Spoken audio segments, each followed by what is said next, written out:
द्वारका में भगवान श्री कृष्ण की 16,108 महारानियां कृष्ण को बड़े प्रेम से भोजन कराती थी, लेकिन कृष्ण 1.5-2 चपाती खाकर संतुष्ट हो जाते थे।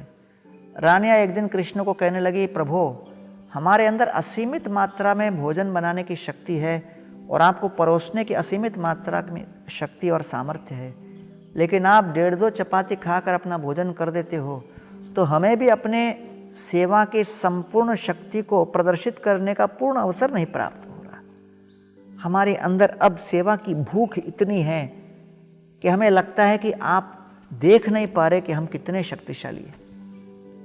तो भगवान श्री कृष्ण ने कहा, कोई बात नहीं, कल भीमसेन को बुलाता हूं भोजन करने। ऐसा कहकर कृष्ण ने भीमसेन को बुला लिया। भीमसेन बैठ गए भोजन करने और बड़े प्रसन्न हुए, क्योंकि इतनी प्रचुर मात्रा में कभी उनको किसी ने भोजन खिलाया नहीं था।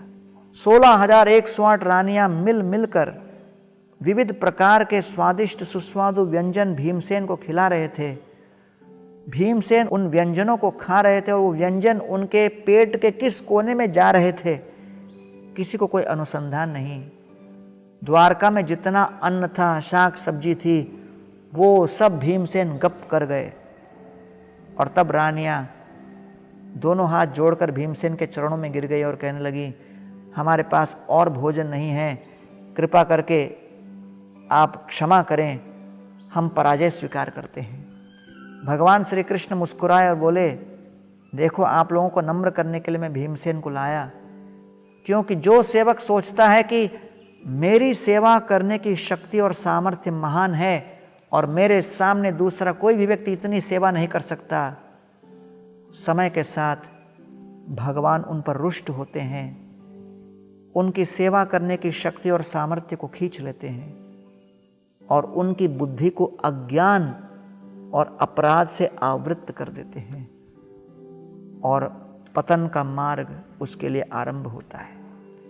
जन्म ऐश्वर्य श्रुत श्रीभिर एधमान मदपुमान नैर्वारति अवदातुम वै त्वाम किंचन गोचर।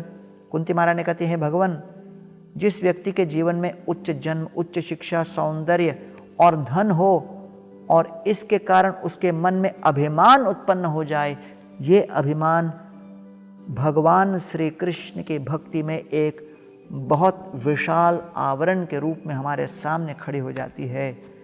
कृष्ण का दर्शन हम नहीं कर पाते।